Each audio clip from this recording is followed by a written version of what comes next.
Isang bagong transfer student ang naglakad papasok sa isang Korean high school, pero sa halip na magpakilala ng maayos, tinanong ni Ryo Kangmin ang buong klase kung mayroon ba silang sigarilyo. Agad na napagtanto ng kanyang guro na magiging sakit sa ulo ang estudyanteng ito, habang hindi makapaniwala ang ibang mga estudyante na nakatingin sa kanya. Kinalaunan, pagkatapos ng klase, nasaksihan ni Kangmin na binibigyan ng special treatment ng mga bully ng paaralan ang isa sa kanilang mga kaklase. Nakuha nito ang atensyon ng grupo, at tinanong nila si Kangmin kung bakit siya nag-iisa.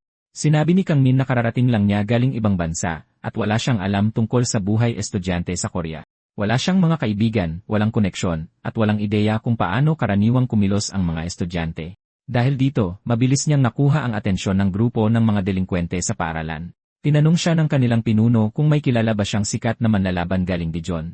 Gustong makibagay, nagsinungaling si Kangmin at sinabing dati silang nag-inuman. Nagkunwari ang mga delinkwente na naniniwala sa kanya, tinanggap siya sa kanilang grupo, at nag-alok pa na maging una niyang mga kaibigan. Pagkatapos ng klase, biglang yakap ng babaeng si Hai-an ang braso niya at idinikit ang kanyang dibdib. Tinanong siya nito kung uwi na ba siya agad. Sinabi niya na uwi na siya dahil pagod na rin siya. Sinabi nito na kung ganoon, matutulungan niya itong mag-relax, at syempre hindi ito palalampasin ng ating bida, kaya pumayag itong makipagtalik sa kanya. Kinagabihan, dinala ni Hayon si Kangmin sa isang kwarto ng motel. Umarte siya na parang may gusto siya rito, pero biglang naglabasan ang ibang mga delinkwente habang nire-record ang lahat. Ibinunyag nilang kinontak na nila ang manlalaban na sinasabi ni Kangmin na kilala niya. Huling-huli talaga si Kuya. Pinalibutan siya ng grupo, inasar, at idineklara na magiging personal na alipin nila siya mula sa araw na yon. Patuloy na nagkunwaring naguguluhan si Kangmin, hinahayaan silang maniwala na isa lamang siyang mahinang transfer student. Sinampal siya ng isang delinkwente bago hinawakan ang kanyang uniforme at pinunit ang damit pero biglang nawala ang kanilang mga tawa. Ang buong katawan ni Kangmin ay tadtad ng mga peklat, lumang sugat, at mga kalamnan na hindi dapat taglay ng isang ordinaryong estudyante sa high school. Bago pumunta sa Korea, gumugol siya ng maraming taon sa pagsasanay sa isang pribadong isla na pagmamay-ari ng Batala, isa sa mga pinakamapanganib na organisasyon ng mga bayarang mamamatay tao sa buong mundo. Nakaligtas siya sa torture sa ilalim ng tubig, totoong mga bala, at mga instruktor na babaril sa isang trainee kapag huli ito kahit isang minuto lang. Dahil hindi isang kawawang estudyante si Kangmin. Siya si Spade A, isang napakahusay na bayarang mamamatay tao na ipinadala sa Korea para sa isang huling asasinasyon. Sa oras na inatake nila siya, hindi nila namamalayang binuhay nila ang kanyang personal na patakaran. Sino man ang unang umatake sa kanya ay nagiging balidong target.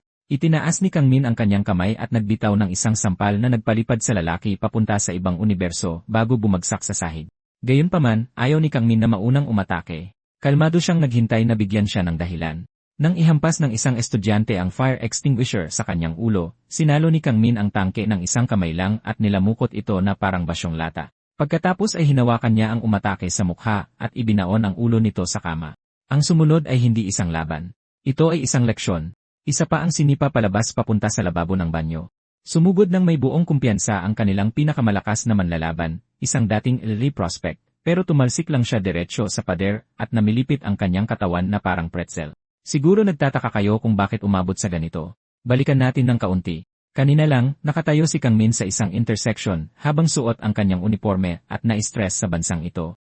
Naalala niya na noong nasa elementarya pa siya, inutusan siyang bilhan ang tatay niya ng matapang na alak at sigarilyo. Gayunpaman, nawala na ang mainit na pakiramdam tuwing nasa Korea siya, kaya napaisip siya kung ipinagpalit ba nila ang pagiging maasikaso para sa pag-unlad. Ang huling punta niya sa Korea ay 10 taon na ang nakararaan. At ang pagbabalik sa bansa ay nagbigay sa kanya ng pakiramdam na nasa isang futuristic na mundo siya. Saan man siya lumingon, may mga mamahaling sasakyan, at maging ang mga tao ay may suot na mararangyang gamit na tila naging normal na ito. Naglakad siya papunta sa parke para tingnan ang laruang pato na madalas niyang pinagmamasdan noong bata pa siya. Mas mukhang malaki ang pato ngayon sa kanyang paningin, at nagtaka siya kung pinalaki ba nila ang pato kasabay ng pag-unlad ng bansa. Gayunpaman, alam niya na ang mga cherry blossom sa kalsada ay ganoon pa rin kahit sa kabila ng lahat ng pag-unlad na nangyari sa bansa. Maya-maya pa, may isang batang tumakbo lampas sa kanya papunta sa mga magulang nito. Kakapunta lang din niya sa duck park, at sinabi niya sa kanyang mga magulang na gusto niyang kumain ng duck soup. Alam na ng kanyang ama na gugustuhin ito ng kanyang anak, kaya tiniyak niya rito na nakapagpareserba na siya. Ang pagtingin sa bata ay nagpaalala rin sa kanya noong maliit pa siya. Pumupunta siya noon sa parke kasama ang kanyang mga magulang. Karaniwang kinakarga siya ng kanyang ama sa batok, at tinatawag ni Kangmin na popcorn ang mga bulaklak na nalalaglag mula sa mga puno ng cherry. Ngunit itinatama siya ng mapagmahal niyang ama at sinasabing mga cherry blossom ang mga ito, hindi popcorn. Minsan, iminungkahi ng kanyang ina na pumunta sila sa sinehan para manood ng pelikula. Tinanong siya ng tatay niya kung may partikular na pelikula siyang gustong panoorin, at masaya siyang sumagot na gusto niyang manood ng pelikula kung saan naiipit ang stepmom sa washing machine habang tinutulungan siya ng stepson mula sa likod. Naiwang hindi makapagsalita ang ina nang marinig ito, ngunit nakisakay ang kanyang ama at sinabi sa anak na gusto rin niyang mapanood iyon. Isang notification mula sa kanyang telepono ang humugot sa kanya mula sa pagbabalik-tanaw na pinasukan niya, at nainis si Kang Min dahil hindi man lang siya nabigyan ng oras para sa kanyang sarili. Inilabas niya ang device mula sa kanyang bulsa, na nagpapakita ng kanyang kasalukuyang lokasyon habang minamarkahan ang kanyang target. Gamit ang isang malamig na titig sa kanyang mukha, napagtanto niya na oras na para magtrabaho. Pagkatapos ay naglakad siya hanggang sa isang convenience store na mukhang nagbebenta ng sigarilyo. At pagdating niya roon, palubog na ang araw. Dahan-dahan siyang pumasok sa tindahan, at dahil wala siyang makita sa counter, tinawag niya kung sino man ang nagbabantay roon. Dahil walang tao sa paligid, nagpasya siyang pumunta sa lagayan ng sigarilyo at kumuha para sa sarili habang naghihintay. Akmang kukuha na siya ng isang kaha ng sigarilyo nang may boses ng matanda sa likuran na nagtatanong kung pinapayagan ba ang mga estudyanteng manigarilyo. Nakuha nito ang kanyang atensyon at lumapit siya para sabihin sa inakala niyang nagbabantay na inutusan lang siya ng kanyang ama. Pagkatapos ay inilabas ni Kang Min ang isang natatanging itim na card at sinabing pag-aari iyon ng kanyang ama.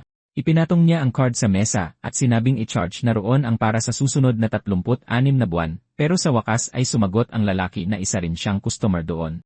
Humingi ng paumanhin si Kang Min sa kanyang inakala at sinabing nanood siya ng maraming Korean drama nang nasa ibang bansa siya, at ang lalaki ay kahawig ng mga tindero sa mga nasabing palabas kaya inakala niya na ito ang may-ari ng tindahan. Pagkarinig nito, ipinahayag ng lalaki ang pagkabigla na makakatagpo siya ng isang taong galing din sa ibang bansa tulad niya dahil kararating lang din niya. Nagsalita si Kang Min tungkol sa kung paano nagkataon lang ang lahat, at saka tinanong ang lalaki kung, sa swerte nga naman, ay pareha silang nagtatrabaho sa iisang organisasyon.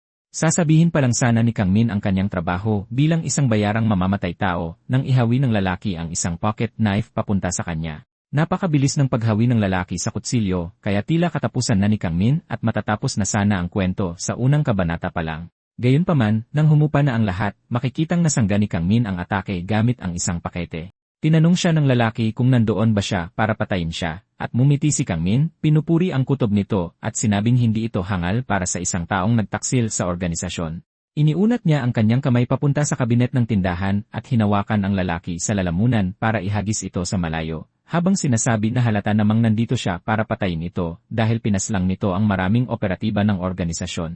Bumagsak ang lalaki sa sahig, ngunit bago ang lahat, ipinahayag muna niya ang pagkagulat sa card ni Kang Min. Sa madaling salita, nagbibigay ang organisasyon ng mga card na may iba't ibang kulay mula sa pilak hanggang ginto at itim. Gayunpaman, ang ikinagulat niya ay ang itim na card na ibinibigay lang sa mga pinakamataas na ahente at hindi pa niya ito nakikita kailanman. Dahil dito, ayaw maniwala ng target na ang isang kasing bata ni Kang Min ay nabigyan ng itim na card. Iniunat ni Kang Min ang kanyang kamay ng may ngiti sa mukha habang pinasasalamatan ang matanda sa papuri.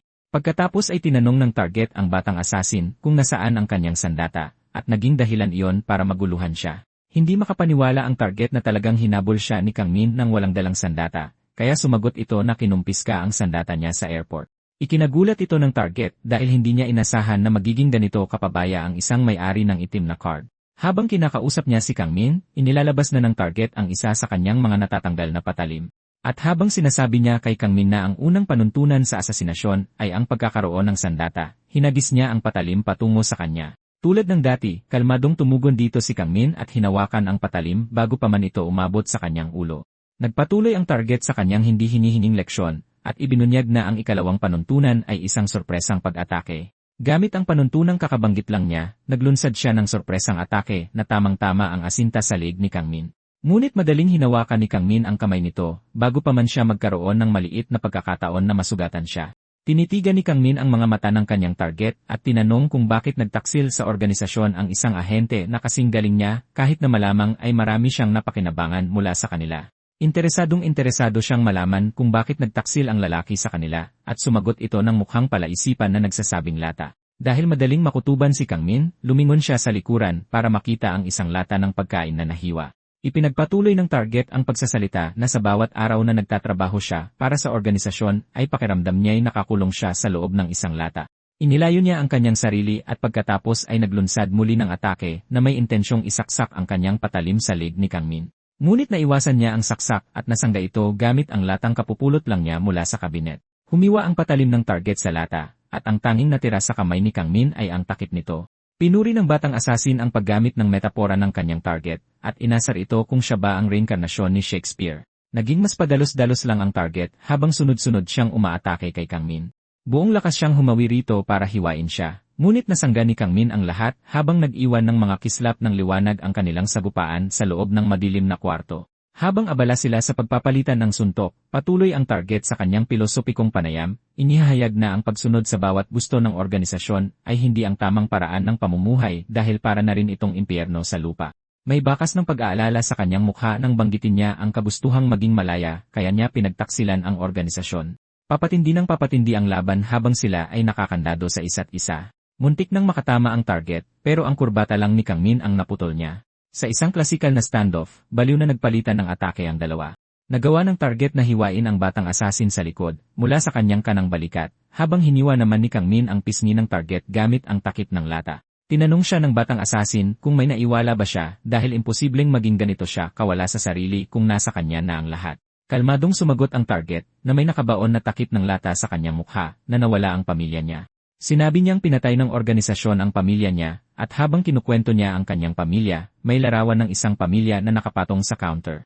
Ibinunyad niya na tinutugis ng organisasyon ang pagkakakilanlan ng pamilya ng isang ahente at tinitiyak na palagi silang minamanmanan para maiwasan silang magtaksil. Sumugod siyang muli kay Kang Min pero sa pagkakataong ito ay sinipa niya ang isang pakete ng pulbos papunta sa kanya. Nabulag siya nito, at bago pa siya makapag-break, binuhat na siya ni Kang Min at ibinagsak sa sahig. Bumagsak siya sa larawan ng pamilya sa kwarto, habang nakangiting inihahayag na ang kapalit ng kalayaang tinatamasa niya ngayon ay ang buhay ng pamilya niya. Nagulat si Kang Min nang marinig na itinuloy pa rin ng target ang pagtataksil sa organisasyon, kahit alam niyang mapapahamak ang kanyang pamilya. Nananatili siya sa sahig habang nakatayo si Kang Min sa itaas niya. Ibinunyad niya na ang tindahan kung saan sila naglalaban ay madalas niyang tambayan dati. Kaya hindi na bago sa kanya ang may-ari. Kaya lang, pagpasok niya noong araw na yon, mukhang pagod na pagod ang may-ari. Dahil nag-alala siya, nagmungkahi ang target na magsarado na ang may-ari para makapagpahinga. Pero ang sagot ng may-ari ay hindi siya pwedeng magpahinga dahil kailangan niyang pakainin ang pamilya niya. Pagkarinig nito, gumuho ang mundo ng target dahil nakikita niya siyang isang malaking tanga na inalay ang sarili para sa pamilya kahit ikapahamak pa niya ito. Pagtingin sa loob ng kwarto ng tindahan, nakita ni Kang Min ang bangkay ng may-ari na nakahandusay at may basag na ulo mula sa pader. Nagulat siya at tinanong ang target kung pinatay niya ang may-ari dahil sa pagtingin niya rito. Nawala sa sarili ang target nang banggitin niyang nakakabanas ang usapan tungkol sa pagsasakripisyo para sa pamilya. Tumayo siya muli at sinabing sigurado siyang hindi naman masaya ang matanda sa naging buhay niya. Habang bumabangon siya, napuno ng pulang usok ang kwarto. At tinanong ng target si Kang Min kung tapat ba siya sa organisasyon dahil may pamilya rin siyang pinoprotektahan. Nanatiling tahimik si Kang Min at sinabi ng target sa matalim na boses na ang pamilya ay isang tali sa leg. Tagos sa buto ito kaya napako lang sa kinatatayuan si Kang Min sa gulat. Seryosong umatake ang target at nagpakawala ng mabilisang serye ng atake na bumasag sa kabinet sa likuran ni Kang Min. Gamit ito bilang pang-aliw, tinarget niya ang ulo ni Kang Min habang sinasabing hindi siya naniniwala sa paboritong bagay ni Dominic Toretto, ang pamilya. Sigurado ang target na napabagsak na niya si Kang Min, pero nang mawala ang alikabok, nawala rin si Kang Min. Bigla na lang may humiwa sa leg niya, na nagmukhang tuloy-tuloy na imbudo ang leg niya. Nilampasan lang siya ni Kang Min, humihiwa sa leg niya ng napakalinis, kaya napatanong ang target kung paano niya ito ginawa. Ipinakita ni Kang Min ang maliit na talim sa kamay niya, na siya palang talim na nasalo niya kanina. Sinabihan ni Kang Min ang kanyang target na dapat binantayan niya kung saan napunta ang armas niya. Nag-iwan si Kang Min ng huling aral sa target, na sinasabing huwag basta-basta naghahagis ng mga gamit. Patuloy sa mabilis na pag-agos ang dugo ng target, at nawalan na siya ng kontrol sa katawan niya. Bumagsak siya sa lupa, nahulog ang mga talim mula sa kanyang mga kamay habang nilamon ng dugo ang sahig. Desperadong pinipigilan ng target ang pagdurugo sa paghawak sa leg niya, pero sa wakas ay natauhan siyang hindi siya sineryoso ng batang asasin mula umpisa. Kinumpirma ito ni Kang Min, sinasabing gusto lang niyang malaman kung may sapat bang motibo ang kanyang pagtataksil. Tiniyak niya sa target na walang personalan sa nangyari. Naghahabol ng hininga ang target. At dahil nakita niya kung gaano kagaling si Kang Min, nahinuhan niyang ipinadala talaga siya ng organisasyon para patayin siya. Pero agad itinama ni Kang Min ang maling akala niya. Lumapit siya at bumulong sa kanyang tainga, sinabing hindi talaga siya ang dahilan kung bakit siya pumunta ng Korea. Nagulat ang target nang marinig ito, at ipinaalam sa kanya ni Kang Min na naging sagabal lang siya sa daan. Inamin ni Kang Min na ang taong ipinapatay sa kanya ay isang napaka-espesyal na tao. Sa katunayan, napakagaling ng taong iyon, kaya itataya niya ang buhay niya mapabagsak lang ito. Tumalikod si Kang Min para umalis, at sinabihan ang target na ibinigay lang niya ang kalayaang matagal na nitong inaasam, at mas pinaganda pa niya ito, dahil binigyan niya siya ng walang hanggang kalayaan. Iniwan ni Kang Min ang target sa kwartong basa ng dugo, at dito niya ipinasa ang impormasyon na tapos na siya sa sub-target. Pero inamin niyang naging magandang pampainit din siya. Napagtanto niyang oras na para pumunta sa lugar ng kanyang pangunahing misyon. Ngunit dahil napunit at naligo sa dugo ang uniforme niya sa paaralan, naisip niyang kailangan niyang kumuha ng bagong uniforme. Malamig niyang ibinunyag na sa susunod na araw na magsisimula ang pangunahing putahe, ang contract killing, gaya ng ipinangako. Kinabukasan, pumunta siya sa high school kung saan gaganapin ang kanyang misyon. Isang buwan ang nakalipas, sa mansyon ng isang kinatawan mula sa Angeles District, pumunta si Kang Min para sa isang misyon, pero napakaraming bantay ang bumulaga sa kanya. Armado lang siya ng revolver, habang ang target niyang si Manuel Santos ay napapaligiran ng mga armadong tauhan, at inasar siya ni Kang Min na sana hinayaan na lang niyang mamatay ang sarili kaysa bigyan pa siya ng sakit sa ulo. Naiintindihan ni Manuel ang bigat ng pagdating ng isang profesional na mamamatay tao para sa kanya, kaya nagmakaawa siyang paalisin muna ang kanyang pamilya. Lumingon si Kang Min at nakita ang asawa ni Manuel na yakap-yakap ang natatakot nilang anak. Nagmakaawa si Manuel na palayain ang dalawa dahil wala naman silang kinalaman sa transaksyon nila, at napabuntong hininga si Kang Min habang pinag-iisipan ang sitwasyon. Sa pagkabigla ng lahat, sinabi niya kay Manuel na malaya nang makaalis ang pamilya niya. Sa madaling salita, may mahigpit na panuntunan si Kang Min na huwag manakit ng iba maliban sa target, maliban na lang kung atakehin siya nito.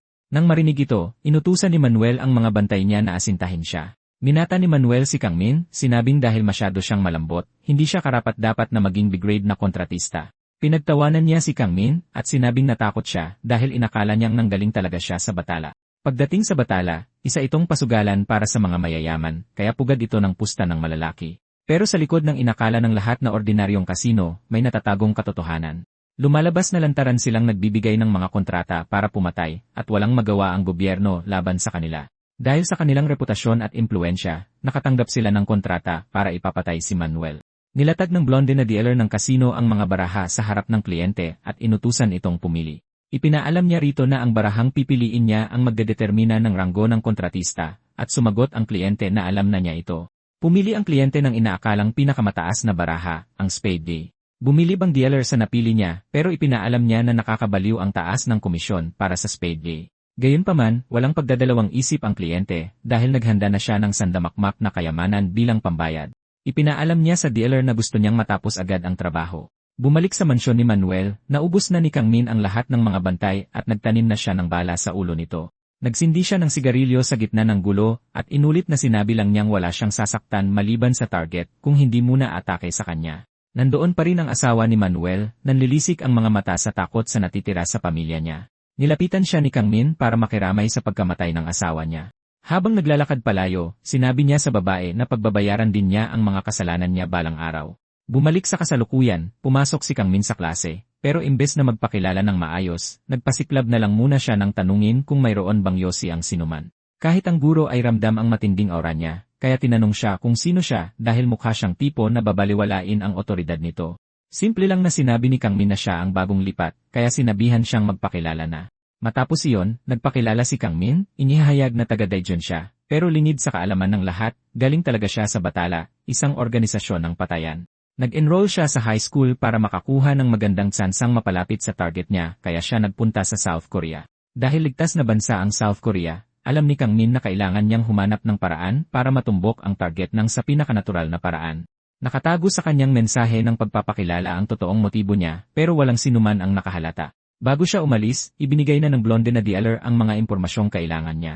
Sinabi niya na ang nasyonalidad ng target ay South Korean at kasalukuyang nakatira ito sa Seoul. Ang problema lang, hindi nila alam kung sino mismo ang target niya. Nagulat si Kang Min nang marinig ito, at sinabihan siya ng dealer na mukhang nakakabaliw ito, pero totoo ang narinig niya. Sa madaling salita, tanging pangalan lang ng target ang ibinigay ng kliyente, at wala na silang iba pang personal na detalye. Naging kawili-wili para kay Kang Min ang misyong ito, pero dahil isa siyang profesional, hindi niya ugaling umatras sa misyon.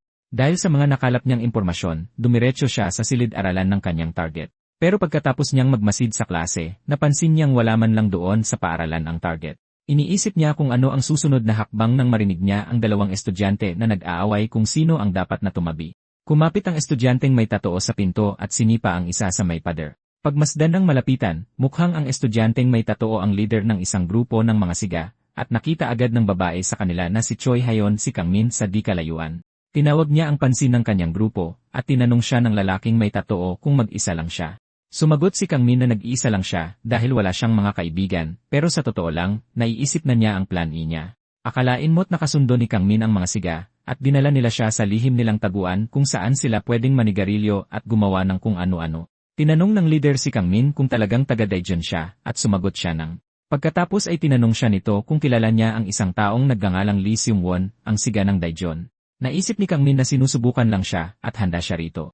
Sinabi niya sa kanila na syempre kilala niya ito. At kahit nung gusto niyang lumipat ng eskwelahan, pinainom pa siya nito. Pagkatapos nilang malasing ng husto, sinira pa ni Seung-won ang karaoke machine. Mukhang bumilib si Hayon nang marinig niya ito, at tinanong niya si Kang Min kung sikat ba siya sa lugar nila. Sumagot si Kang Min na magkakilala lang sila ni Seung-won at hanggang doon lang yon. Bilib na bilib ang leader ng mga basagulero sa lahat ng narinig niya dahil naniniwala siyang astig talaga si Kang Min. Iniabot niya ang kanyang kamay at nag-alok na maging magkaibigan sila. Kinuha ni Kang Min ang kamay niya at pumayad dahil wala namang kaso sa kanya na gawin silang mga unang kaibigan niya sa Korea. Nanatiling magkakasama ang grupo hanggang gabi, at matapos nilang sumakay ng bus at maiwan mag-isa si Kang Min, naalala niya noong kinidnap siya at dinala sa Angeles. Habang naglalakad sa madilim na kalsada, napaisip siya kung ano sana ang naging buhay niya kung hindi nangyari ang sandaling iyon. Biglang sumulpot si Hayon mula sa likuran, sabay hawak sa braso niya habang idinidikit ang kanyang dibdib kay Kang Min. Tinanong ni Hayon si Kang Min kung uwi na ba siya agad, at sumagot siya ng dahil pagod na rin siya. Pagkatapos ay may nakakaakit na alok si Hayon, nagyayaya na mag-relax silang dalawa. Dinala siya ni Hayon sa isang motel room at pinaupo siya sa malambot na kama. Nadala na si Kang Min sa ganda ng paligid at sa kung gaano siya kaganda. Tinulak niya ito sa kama na parang sanay na sanay habang tinatanong kung anong gusto nitong gawin. Nang biglang may tinanong si Kang Min na ikinagulat niya, tinatanong kung pambubuli ba ang tawag sa ginagawa niya ngayon. Bigla na lang lumabas ang mga kaibigan ni Hayon mula sa dilim, at lumalabas na panay ang video nila sa kanya simula pa lang. Humalakhak ng malakas ang mga basagulero kay Kang Min, inaasar siya kung paano agad siya tinayuan ng hawakan lang ng babae. Kahit si Hayon ay hindi mapigilan ang tawa habang tinatanong si Kang Min kung gaano kagaling ang acting niya. Kalmadong tinanong sila ni Kang Min kung bakit nila ito ginagawa, at ibinalik ng leader ng grupo ang tanong kay Kang Min. Lumalabas na alam ng leader na nagsisinungaling siya tungkol kay Seung-won dahil may sakit sa atay si Seung-won simula pagkabata, kaya hindi ito pwedeng uminom. Bukod pa rito, tinawagan na rin ng leader si Seung-won para kumpirmahin, at wala itong ideya kung sino si Kang Min. Dahan-dahang bumangon si Kang Min mula sa kama, nagkukunwaring inosente, habang inaasar siya ng grupo at sinasabing masyado siyang nagpahalata. Sinusubukan pa rin ni Kang Min na maging palakaibigan nang sampalin siya ng isa sa kanila sa mukha. Sinabihan nila siya na mula ngayon, siya na ang magiging tagabukas ng pinto para sa klase nila. Pagkatapos ay pinunit ng lalaki ang damit ni Kang Min para mas lalo pa nila siyang mapagtripan. Gayunpaman, nakita nila ang isang bagay na talagang nagpatayo ng balahibo nila sa takot. Bago pumunta sa Korea, tinanggihan muna ni Kang Min ang misyon dahil walang detalyeng ibinigay tungkol sa target. Tinanong siya ng DLR kung bakit niya tinatanggihan ang misyon, at nilinaw niya rito na may 1,000,000 tao sa Korea na kapangalan ng target. At kung hindi naman ang pagpatay sa bawat isa sa kanila ang gusto nito, walang kwenta ang misyong ito. Ang totoo, natatakot si Kang Min na tanggapin ang misyon dahil alam niyang baka ma-homesick siya at makagawa ng ayaw niyang gawin kapag bumalik siya sa Korea. Pagkatapos ay sinabihan siya ng DLR na hindi niya kailangang mag-alala dahil ang misyong ito ay walang katulad. Dahil sa halaga ng misyon, bibigyan siya ng pabuya na walang iba kundi ang panghabang buhay na kalayaan mula sa organisasyon. Laking gulat ni Kang Min nang marinig ang salitang kalayaan, dahil parang sinasabi ng DLR na pagkatapos ng misyon, hindi na niya kailangang bumalik sa batala. Maaaring ito na rin ang kanyang huling misyon, kaya kailangan niyang magtagumpay anuman ang mangyari. Pagbalik sa motel, nagulat ang mga basagulero dahil puno ng mga pasa at peklat ang buong katawan nito, at masyado itong siksik sa kalamnan para sa isang ordinaryong estudyante. Ngumiti si Kang Min dahil ang pag-atake ng lalaking iyon ang naging hudyat para sa unang panuntunan niya, ibig sabihin, wala siyang pagpipilian kundi ang lumaban. Itinaas ni Kang Min ang kanyang kamay at binitawan ang isang malakas na sampal na yumanig sa pagkatao nito at nagpatilapon sa kanya sa kabilang dulo ng kwarto. Naiwang tulala ang kanyang mga kaibigan nang makita nilang bali-bali ang kasamahan nila dahil lang sa isang tira. Napabuntong hininga si Kang Min dahil minaliit niya ang sarili niyang lakas, pero plano talaga niyang atakehin siya ng mga ito kaya siya gumawa ng peking pagkatao na akit sa kanila. Napakadelikado ng hitsura ni Kang Min habang kinukuyom ang kanyang kamao, pilit silang hinahamon na sumugod. 6 na taon ang nakalipas sa kamatayan, isang pribadong isla ng batala na walang nakatira. Makikita si Kang Min na sumasailalim sa matinding pagsasanay kung saan kailangan niyang manatili sa ilalim ng tubig habang nakagapos sa mga kadenang nakatali sa isang gulong. Kilala siya noon bilang trainee number 55, at kahit nabaliw ang buong prosesong ito, nakaya niyang tumagal sa ilalim ng tubig ng ilang minuto. Paggapang niya palabas ng tubig, may mga nakadikit ng halamang dagat sa katawan niya, at halos mamatay-matay siya sa buong pagsubok. Pinilit niyang tumayo, kinaladkad ang sarili papunta sa finish line. Ngunit nang malapit na siya sa dulo, tinutukan siya ng baril sa ulo ng kanyang trainer na nagsabing lumagpas siya sa oras ng 1 minuto. Nananatiling kalmado si Kang Min sa buong pangyayari. Umalinggaw ang isang putok ng baril, at matapos nito, nagawa ni Kang Min na agawin ang baril habang ibinabaon ang bandila ng finish line sa kamay ng trainer. Tinutukan ni Kang Min ang lalaki gamit ang sarili nitong baril, at pinuri ng trainer si Kang Min sa diskarte nitong takasan ang problema gamit ang kanyang paligid. Mas bumilib ito dahil hindi man lang natinag si Kang Min kahit pa tinututukan na siya ng baril sa ulo. Sinabi ni Kang Min sa lalaki na hindi siya tanga dahil alam niyang blanko ang unang putok para maiwasan ang aksidente. Pagkatapos ay kinasa ni Kang Min ang baril dahil matapos ng unang putok, totoong bala na ang kasunod. Kalmado niyang inasinta ang baril sa trainer, at hinayaan na lang husgahan ang nangyari habang umalingaw-ngaw ang isa pang putok sa di kalayuan. Ngayon sa kasalukuyan nakasama niya ang mga batang estudyante sa isang ligtas na bansa, ibang-iba sa impyernong kinalakihan niya, naisip ni Kang Min na hindi tama na patayin niya sila. Napabuntong hininga siya habang nag-isip na tapusin ang gulo sa ibang paraan. Yumuko si Kang Min para pulutin ang mga buttons niya na napunit kanina.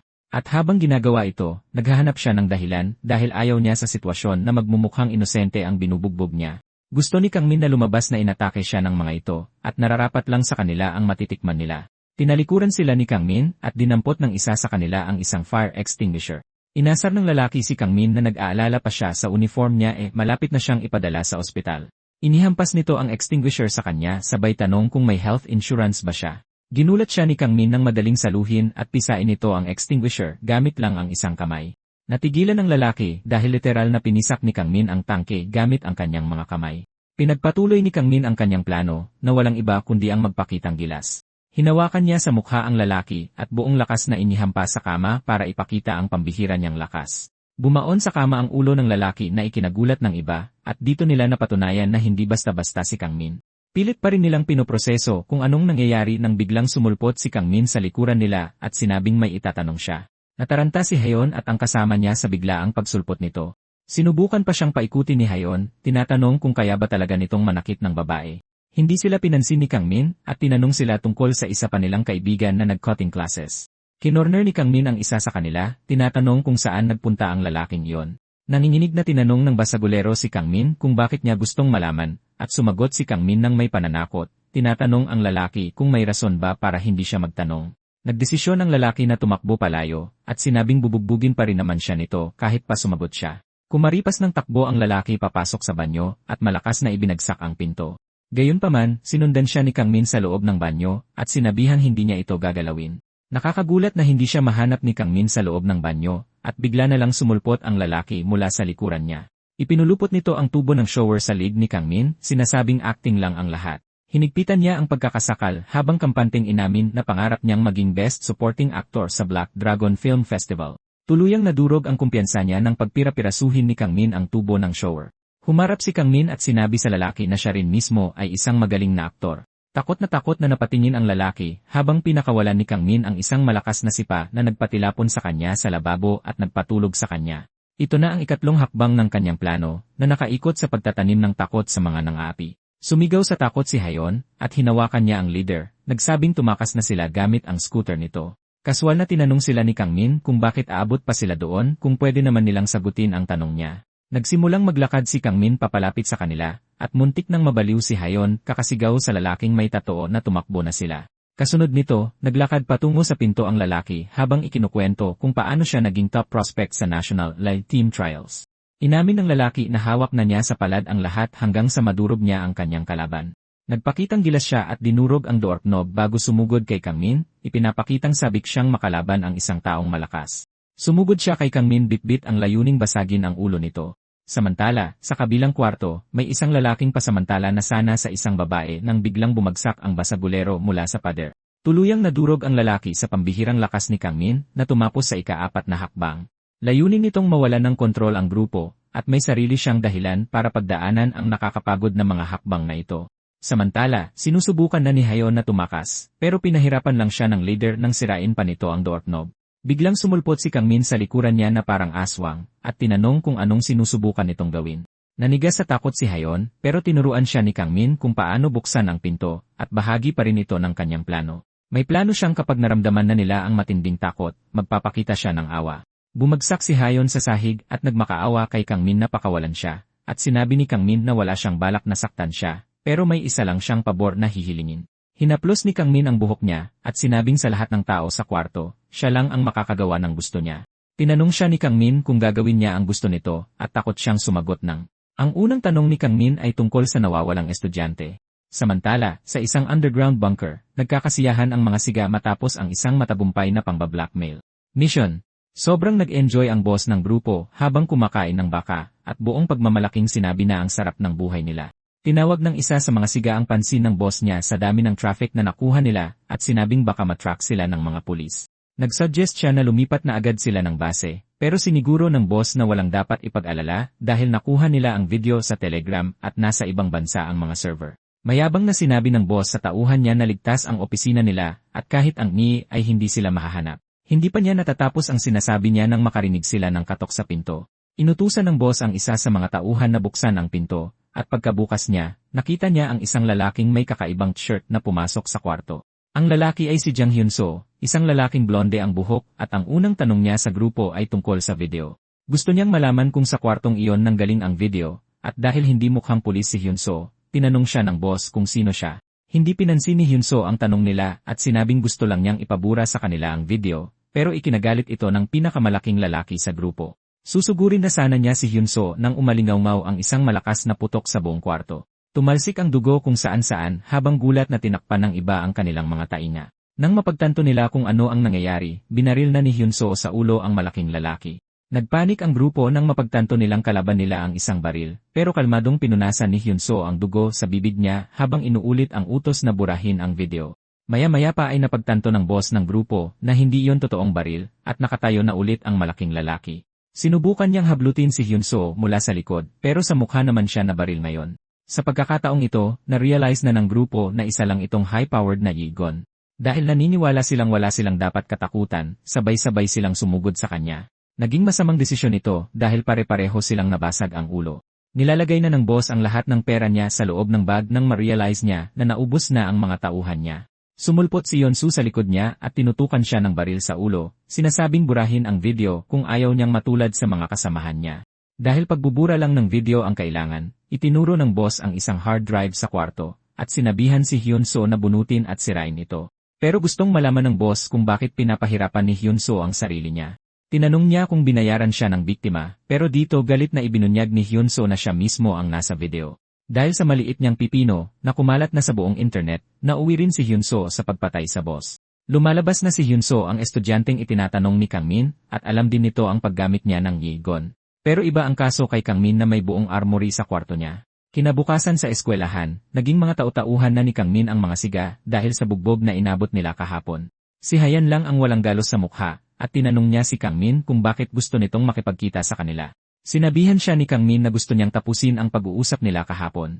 Agad na nagbago ang atmosfera, at tinanong sila ni Kang Min kung may nangyari sa nasabing kaibigan. Kamakailan lang, pumunta si Hayon sa isang gift shop para subukang ipanalo ang pinakamagandang premyo, isang nakakatakot na stuffed toy, kung saan kailangan niyang tamaan ang maraming target. Pero mukhang walang kwenta ang baril, at dito na dumating si Hyun-soo. Isa siyang nagbabalik na estudyante sa eskwelahan, at madali niyang tinamaan ang mga target habang komportableng nakasandal si Hayon sa likod niya. Bilib na bilib ang mga kaibigan ni Hayon sa sobrang galing nito. Tinukso pa nga nila siya at sinabing naghahanap ang militar ng mga taong tulad niya. At sa huli, napanalunan ni Hyun-soo ang stuffed toy para kay Hyun. Nagpasalamat si Hyun sa kanya at sinabing babawi siya sa susunod. Sobra ang pakiramdam ni Hyun-soo sa paghawak sa kanya ni Hyun. At dahil sinabi na niyang babawi siya sa susunod, kung ano-ano ng kalaswaan ang naiisip niya. Sa pag-alala sa nangyari noon, nagtataka si Hyun kung bakit interesado si Kang Min sa ganitong klase ng lalaki. Ang totoo, gusto na niyang kalimutan si Hyun-soo habang buhay, at kinakausap niya ang sarili nang biglang sumulpot si Kang Min at tinukso siya dahil bumubulong-bulong siyang mag-isa. Tinanong siya ni Hyun kung bakit niya ito niyayang makipagkita nang silang dalawa lang ngayong weekend. Hinaplos ni Kang Min ang kanyang mukha, pinaalalahanan siya sa pabor na ipinangako niya nang nasa motel sila noong isang araw. Inilabas ni Kang Min ang kanyang cellphone para ipakita ang mga lugar para sa date, at sinabihan si Hayon na gusto siyang ipasyal nito. Sa kaibuturan niya, alam ni Hayon na peke ang buong pagkatao niya dahil imposibleng nabugbog nito ang buong grupo niya habang nagpapakakul lang. Naisip ni Hayon na may gusto sa kanya si Kang Min, kaya gusto nito na ipasyal siya sa buong lungsod. Nang magsimula silang mamasyal, may isang taong nagtatago sa malayo na kumuha ng litrato nilang dalawa. Ang unang lugar na pinuntahan nila ay isang kainan na naghahanda ng 80 putahe sa mesa. Pinagalitan ni Hayon si Kang Min dahil sa pangit nitong panlasa sa mga restaurant na nagpapakitang hindi pa siya nakikipag-date sa isang babae. Pasimpleng humingi ng tawad si Kang Min, sinabing hindi pa siya nagkakaroon ng totoong kaibigan noon kaya hindi niya alam kung ano ang dapat nilang kainin. Na-realize ni Hayon na hindi siya komportable, kaya para pagaangin ang loob nito, nauna na siyang kumain. Tinukso niya ito at tinanong kung bakit niya siya dinala sa ganito kagandang lugar. Nang tikman niya ang isa sa mga putahe, pinuri niya ang pagkain. At habang ginagawa nila ito, kinuhanan na naman sila ng litrato ng nakatagong figura. Pagkatapos nito, pumunta sila sa isang parke para manood ng mga alpaka, at naduraan pa sa mukha si Kang Min ng mga baliw na hayop na iyon. Nakuhanan din ng litrato ang dalawa habang masayang nag-enjoy. At pagkatapos nito, pumunta sila sa gallery. Nakita ng dalawa kung paano na bumagsak ang kalidad ng modern art. Mula roon, binisita nila ang Dior store, at nagdemand pa si Hayon na kuhanan siya ni Kang Min ng mga litrato. Kumuha siya ng napakaraming litrato kaya natakot siyang maubusan ng storage ang cellphone niya, pero siniguro nito na may 1 terabyte siya na storage kaya walang problema. Tinanong siya ni Kang Min kung bakit siya kumukuha ng napakaraming litrato, at sinabi niya na isa siyang likhang sining na kailangang ingatan. Sobra ang naging kasiyahan ng dalawa hanggang 10 oras ng gabi. Pero bago sila maghiwalay, nagsuggest si Hyun na maglaro sila ng shooting game. Dinala ni Hyun si Kang Min sa mismong lugar kung saan niya nakilala si Hyunsu. Sinabihan ng may-ari ng tindahan si Kang Min na tamaan lang ang isa sa 10 tira at makukuha na niya ang cute na stuffed toy. Nagulat si Kang Min na isa lang ang kailangan niyang tamaan at naisip niyang napakadali lang nito. Lingid sa kaalaman niya, may daya ang baril para tumabi niya ang tira. Kumpiyansa ang may-ari ng tindahan na kahit may dumating na galing sa Special Forces, ay hindi sila makakatama kahit isang beses. Bumaril si Kang Min at tuluyan siyang sumablay sa target. Tinukso siya ni Hayon at sinabing hindi siya makakatama ng kahit isang target sa ganoong paraan. Nagsuggest si Kang Min na magpustahan sila. Sinabi niya na kailangan nitong gumawa ng isa pang pabor kung matatamaan niya ang lahat ng target at mapanalunan ang stuffed toy. Pang-asar na tumatawa pa rin ang may-ari ng tindahan habang pinapatumba ni Kang Min ang lahat ng target ng napakadali. Napakamot ng ulo sa inis ang may-ari, iniisip kung isang magaling na assassin si Kang Min. Sinabihan ni Kang Min si Hayon na subukan din ito, at tinulungan niya itong ayusin ang forma. Habang ginagawa nila ito, palihim na naman silang kinuhanan ng video. Sa huli, ang grand prize ay isang walang kwentang springy stuffed toy. Pauwi na, iniisip niya kung ano na namang pabor ang hihingin sa kanya ni Kang Min. Lumalabas na sinabihan na siya ni Kang Min na mag-post ng litrato nilang dalawa sa social media. Mahigpit na niyakap ni Hayon ang stuffed toy habang inaalala ang lahat ng nangyari buong maghapon, sinusubukang itago ang namumula niyang mukha. Sobrang subsob si Hayon sa mga litratong kinuha nila ng magkasama, kaya hindi niya namalayang nakarating na pala siya sa bahay niya. Nanlaki ang mga mata niya sa gulat nang makita niya si Hyunsu sa bahay niya, nakatitig sa kanya na parang isang manyak. Nabitawan niya ang stuffed toy na hawak niya, at tinanong si Hyunsu kung ano ang ginagawa nito sa bahay niya. Sinakal siya ni Hyunsu, sinasabing ang pagbabalik sa apartment niya ay nagpapaalala sa unang beses na pumunta siya doon. Base sa kwento, pumunta raw si Hyunsu, si Hayon, at ang grupo niya sa apartment nito para uminom at magsaya. Dahil sa dami ng ininom nila, binalaan sila ni Hayon na huwag gagawa ng kalokohan, pero siniguro ni Hyunsu na siya ang bahalang magkontrol sa lahat. Malambing na nakipag-usat sa kanya si Hayon, sinabing maasahan siya talaga, kaya naisip niyang baka dahil isa na siyang adult. Ngumiti si Hayon at sinabing magtiwala sa kanya. Kalaunan ng gabing iyon, lahat sila ay nakatulog dahil sa alak, at binastos siya ni Hyunsu. Itinuloy ni Hayon na ireklamo si Hyunsu, na tuluyang sumira sa buhay nito. Na-expel siya sa eskwelahan at tinalikuran din siya ng pamilya niya. Kaya naman sinisisi niya si Hayon sa lahat ng nangyari. Bilang depensa ni Hayon, ipinamukha niya na nararapat lang iyon sa kanya dahil isa siyang baliw na manyak. Galit na sumagot si Hyunsu, ipinapaalala kay Hain na siya ang unang umakit sa kanya. Pinaalalahanan niya ito na hinawakan siya nito na parang wala lang habang sinasabing babayaran siya. Sinabi ni Hyunsu kay Hayon na siya ang nagpaasa sa kanya nilabas ang phone niya at sinabing iyon pa rin mismo ang ginagawa niya. Lumalabas na nakita na niya ang picture na pinost ni Hayon, kaya naisip ni Hyunsu na para iyon sa pagpapaselos sa kanya. Nandidiri ng sobra si Hayon nang marinig niya ito, at naikuyom niya ang kanyang kamao sa galit. Sa galit ay sinampal siya ni Hayon sa mukha at tinawag siyang baliw, pero sumagot si Hyunso sa pamamagitan ng pagpaputok ng 2 beses malapit sa kanya. Sinira pa niya ang bago nitong plushie gamit ang baril. Sinabi ni Hyunso sa kanya na simula pa noong unang araw na yon, pinaghandaan na niya ang muli nilang pagkikita. Nagsasalita si Hyunso na parang isang manyak, sinasabing kinuhanan niya ang sarili, habang pinapraktis ang maraming bagay, at gusto niya itong ipakita kay Hayon. Itinulak niya si Hayon sa pader, pero biglang may lumitaw na kamay mula sa likod ng pinto, na naglagay ng panyo sa ilong ni Hayon para pampatulog. Ang taong iyon pala ay si Kangmin, at nagulat siyang ibinunyag agad ni Hayon ang sarili niya. Lumalabas na si Kangmin ang umupa ng mga tao para kunan sila ng litrato upang palabasin si Hayon, at ang mga nagpanggap na paparazzi ay ang mga basag-ulerong kaibigan ni Hayon. Galit ang grupo dahil inuutusan sila ni Kangmin, pero wala silang magawa kundi sumunod para hindi na mabugbog ulit dahil alam nilang hindi man lang nito gusto si Hayon. Nagtataka sila kung bakit pinapagod pa niya ang sarili para lang i-post ang mga ito sa social media. Pagbalik sa bahay ni Hayon, binuksan ni Kangmin ang pinto pagkatapos mawalan ng malay ni Hayon, at inasar ni Kangmin si Hyunso. Sinabing gulat siyang napalabas ito sa lungga dahil lang sa pambatang patibong niya. Mukhang inis na inis si Hyunso nang tanungin niya si Kangmin kung siya ba ang boyfriend ni Hayon. Sumagot si Kangmin ng mas nakakaasar, tinatanong si Hyunso kung mukha ba siyang girlfriend ni Hayon. Agad na nilabas ni Hyunso ang baril niya, nagpaputok kay Kangmin na madali namang naiwasan ang bala. Inasar siya ni Kangmin sa pagpapaputok ng walang babala, at sinabi ni Hyunso na kapag napatay niya ito, masusolo na rin niya sa wakas si Hyun. Tinutok niya ang baril sa ulo ni Kangmin, pero madali siyang nadisarmahan nito, habang inaayang magbarilan sila, at sinabing ang mananalo ang makakakuha kay Hayon. Pero binalaan ni Kangmin si Hyunso na madali siyang mapapatay ng sarili nitong armas sa isang putok lang. Nalaman na isa sa mga personal na video ni Hyunso ay kumalat sa internet. Labis siyang naguluhan, nagtataka kung sino ang nagkalat ng video. Pinagdudahan pa nga niya ang repairman na naningil sa kanya ng sobrang baba.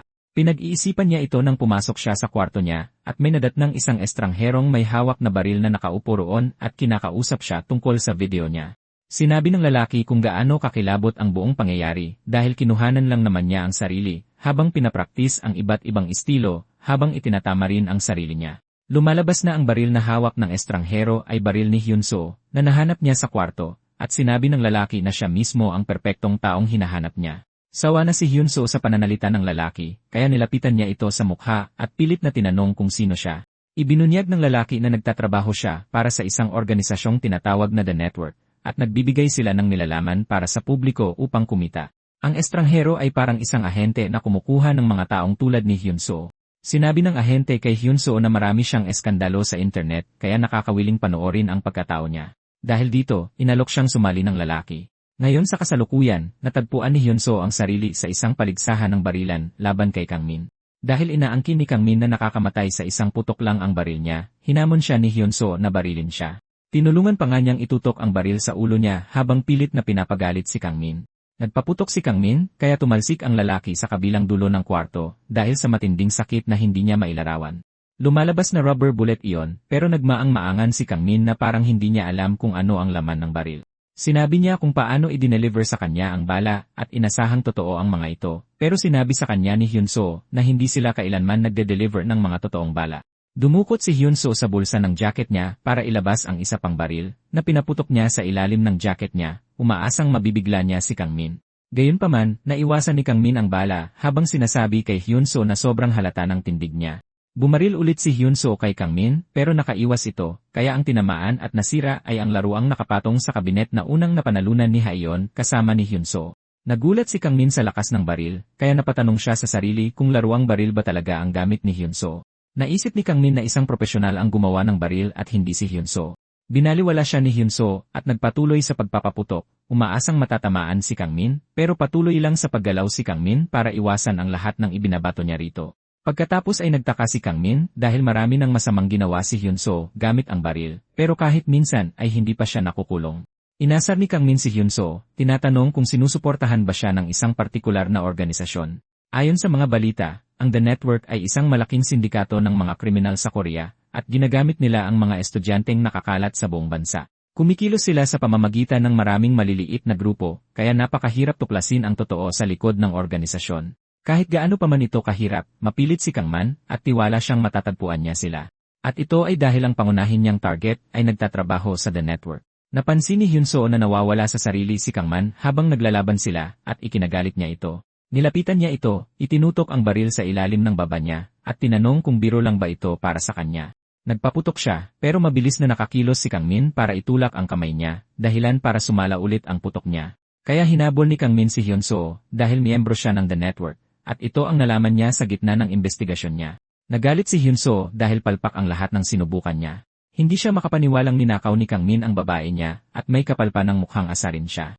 Nagsimula siyang habulin si Kangmin sa buong kwarto, pero hindi niya alam na isa lang siyang tuntungan para mahanap ang totoong target ni Kangmin. Minsan, naniwala si Hyunso na perpekto na ang asinta niya kay Kangman, pero bago pa niya mamalayan, nasa ilalim na niya si Kangman at nakatutok ng maayos ang baril nito sa kanyang ulo. Hindi nag-atubili si Kangman nang paputukan niya ito ng maraming beses sa mukha, dahilan para pumula ang mukha nito bago siya tuluyang tumalsik sa kabila ng kwarto dahil sa lakas ng mga putok. Kaswal na binuksan ni Kangmin ang ref at kumuha ng isang lata ng soda habang tinatanong si Hyunso kung gusto pa talaga nitong ituloy ang laban. Matindi ang tinamong sakit ni Hyunso dahil sa mga bala at napilitan siyang bitiwan ang angas niya. Sinabi niya kay Kangmin na hindi siya ang masama sa sitwasyong iyon. Lumalabas na inis lang talaga siya dahil pinaasa siya ni Hyun at tuluyang iniwan. Sinabi niya kay Kangmin na isa lang siyang biktima na pinagtaksilan ng pag-ibig pero hindi man lang naniwala si Kangmin kahit kaunti. Inasar pa niya ito, sinabing kaya lang niya sinasabi iyon ay para pagaanin ang sarili niyang pakiramdam. Bumangon si Hyunso at itinutok ang sandata niya kay Kangmin. Sinabi niya kung gaano niya kamahal si Hayon ng buong puso, at naglabas siya ng totoong baril na itinutok niya sa walang malay na si Hayon. Handa na siyang patayin ito dahil hindi naman na siya magiging kanya, at ayaw rin niyang mapunta ito sa iba. May luha sa mga mata, kinalabit niya ang gatilyo, inubos ang buong magazine. Pero nang humupa ang lahat, naprotektahan ni Kangmin si Hayon gamit ang pinto ng ref bilang kalasad. Namangha si Kangmin na kayang harangin ng pinto ng ref ang mga bala, at dahil dito, pinuri niya ang tibay ng mga gamit na gawa sa Korea. Natigilan si Hyunso sa sobrang bilis ni Kangmin at napilitan siyang tanungin kung sino ba siya para sumabak sa pag-ulan ng bala para lang iligtas ang isang babae. Nasiraan ng bait si Hyunso sa isiping baka ginawa ito ni Kangmin dahil mahal nito si Hyun. Muntik na niyang makagat ang dila niya nang tumingin siya sa kama at pumasok sa isip niyang may nangyari sa kanilang dalawa. Sa galit ay kinasahan ni Hyunso ang armas niya. Pero nang malapit na siyang magpaputok ulit, isang bala ang lumipad papunta sa kanya, sumisira sa baril niya at dumudurog sa daliri niya. Sumigaw sa sakit si Hyunso pero sinabihan siya ni Kangmin na hinaan lang dahil baka marinig siya ng mga kapitbahay. Sinabihan siya ni Kangmin na tumahimik o kaya pasasabugin niya ang buong kamay nito. Ipinaalam sa kanya ni Kangmin na nilabas lang niya ang totoong baril niya at ito na ang gagamitin niya simula ngayon. Natigilan si Hyunso nang umihip ang usok ng baril palapit sa kanya at nagsimula siyang magmakaawa, sinasabi kay Kangmin na ayaw pa niyang mamatay. Sa takot para sa buhay niya, tumalikod siya at nagtatakbo palabas doon. Pero walang naitulong ito sa kanya dahil patuloy siyang sinusundan ni Kangmin habang nakatalukbong ang mukha nito. Tumakbo si Hyunso sa kalsada na parang usang hinahabol ng leopardo, itinatabi ang lahat ng humaharang sa daan niya. Kada lingon niya sa likod, nakikita niya si Kangmin na sumusunod ng maayos sa kanya, kaya napapaisip siya kung hanggang kailan plano siyang habulin ni Kangmin. Sumigaw siya, tinatanong sa kung sino man ang nakakarinig kung ano ba ang ginawa niyang mali. Naniniwala siyang siya ang biktima sa sitwasyong ito dahil ginamit siya at ibinasura ni Hyun. Hindi nagtagal ay nakarating siya sa isang intersection kung saan may malaking electronic billboard sa pader. Lumalabas na pinipilit siyang dumaan dito ni Kangman at iyon nga ang ginawa niya. Nilabas ni Kangmin ang phone niya at kumonekta siya sa screen para i-share ang screen niya. Nasa zebra crossing si Hyunso nang tumingala siya at makitang pinapatugtog ang nakakakilabot na video niya sa screen. Natigilan si Hyunso sa hiya at mas lumala pa ng simulan ng mga taong pag-usapan kung gaano kaliit ang kanyang pipino. Hinawakan niya ang pantalon niya, sinusubukang ipaliwanag ang sitwasyon niya sa mga taong nagkumpol sa kalsada. Lumingon siya at nakita si Kangmin na nakatitig sa kanya, at dito niya naintindihan na si Kangmin ang nasa likod ng video na tumutugtog sa screen. Nang mismong iyon, mula berde naging pula ang pedestrian light, at hindi ito nakita ni Hyunso sa sobrang galit. Sumugod siya papunta kay Kangmin para pilitin siyang alisin ang video, pero biglang may lumitaw na truck na bumangga sa kanya at nagpatilapon sa kanya sa malayo. Nagulat ang mga manonood, nagtataka kung patay na ba siya, pero tumalikod lang si Kangmin para umalis. Inamin niya na hindi niya planong magtapos ito ng ganito, pero para sa kanya rin, naniniwala siyang nakuha ni Hyunso ang nararapat sa kanya. Maya-maya pa, nalaman ng mga basag-ulero sa paaralan ang nangyari kay Hyunso, at hindi na ito nakakagulat dahil kumalat na ito sa social media. Si Hyun naman ay hindi komportable sa katotohanang nabangga ng truck ang lalaki sa mismong araw na pumunta ito sa bahay niya. Kasabay nito, nagdurusa rin siya sa matinding sakit ng ulo, at hirap siyang makaalala ng kahit ano tungkol sa nakaraang araw. Ang tanging natatandaan lang niya ay ang pagkawala niya ng malay pagkatapos pumunta ni Hyun Soo sa bahay niya. Pero roon, nakita niya si Kang Min, subalit hindi siya sigurado dahil medyo malabo ang kanyang alaala. Lumalabas na pumunta rin ang salesman sa bahay niya habang wala pa rin siyang malay. Dumating siya kasama ang isang cleaning crew, at sila ang nag-alis ng lahat ng ebidensya sa kwarto. Puro pasadyang imahe lang ang nakikita ni Hayon, kaya hindi siya sigurado sa kung ano talaga ang nangyari sa kanya. Kinahapunan, naglalakad si Kang Min sa eskinita papunta sa kanyang inuupahan at inirereklamo ang kanyang edad sa trabaho na humahadlang sa kanya na makabili ng sarili niyang sigarilyo nang makasalubong niya ang salesman. Hindi nag-aksaya ng oras ang salesman na bigyan siya ng business card mula sa network at pinuri na maganda ang ginawa niya sa billboard. Hindi na labis na nagulat si Kang Min na nilapitan siya ng network dahil nakialam siya sa isang bagay na kinasasangkutan ng miyembro nila. Kaya normal lang na magka-interes sila sa kanya. Natutuwa si Kang Min dahil unti-unti nang nagbubunga ang kanyang plano at makakapasok na siya sa loob ng network. Mas gusto sana niyang umakyat sa itaas ng paunti-unti, ngunit hindi niya planong gawin yon. Dumiretso agad si Kang Min sa punto at sinabi sa salesman na gusto niyang dalhin siya sa kanyang boss dahil alam nitong may koneksyon siya sa pinuno ng organisasyon. Hindi pa rin naiintindihan ng salesman ang sinasabi ni Kang Min hanggang sa tutukan siya nito ng baril sa dibdib mula sa loob ng bitbit niyang plastic, at inulit ang hiling nito na makausap ang kanyang boss. Sa isang flashback, pumunta si Kang Min sa bahay ng dealer, at dahil dumaan siya sa bintana, sinalubong siya gamit ang isang gunting panghalaman. Walang kahirap-hirap na nasangga ni Kang Min ang gunting gamit ang kanyang pasaporte. Nagulat ang dealer na nasa bansa pa rin si Kang Min gayong dapat ay nasa Korea na siya. Sinabi ni Kang Min sa kanya na inokupan ng mga kalapati ang runway, kaya gusto muna niyang umidlip sa bahay nito bago umalis. Naglakad siya palapit sa dealer para ibalik ang gunting habang inaasar ito, at sinabing hindi siya makakatulog kung walang unan sa kandungan. Binaliwala ng dealer ang biro niya at tinanong kung bakit ba talaga siya pumunta sa bahay nito. Ipinaalala ni Kang Min sa dealer na sa tuwing may misyon ang isang kontraktor, binibigyan sila ng panibagong pagkakakilanlan. Ngunit ang pagkakakilanlan na ibinigay sa kanya ngayon ay nakapangalan mismo sa totoong pangalan niya. Halos lahat ng detalye tungkol sa kanya ay tama, maging ang araw ng kanyang kapanganakan. Tinanong niya ang dealer kung ano ang binabalak nito, at sumagot ito na wala siyang kahit na anong masamang intensyon. Ipinaalala sa kanya ng dealer na sa oras na matapos ang kontrata, hindi na siya si Spade kundi si Kang Min, at mababawi na niya ang dati niyang buhay.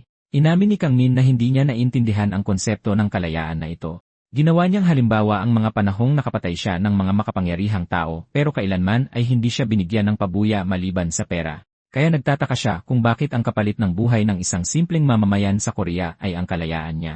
Sinabi ng dealer na ito ang desisyon ng mga nasa itaas kaya huwag na siyang masyadong mag-alala tungkol dito. Nagulat si Kang Min na maging ang dealer ay walang alam sa buong detalye at ipinaalala nitong nagbabahagi lang siya ng kumpirmadong impormasyon.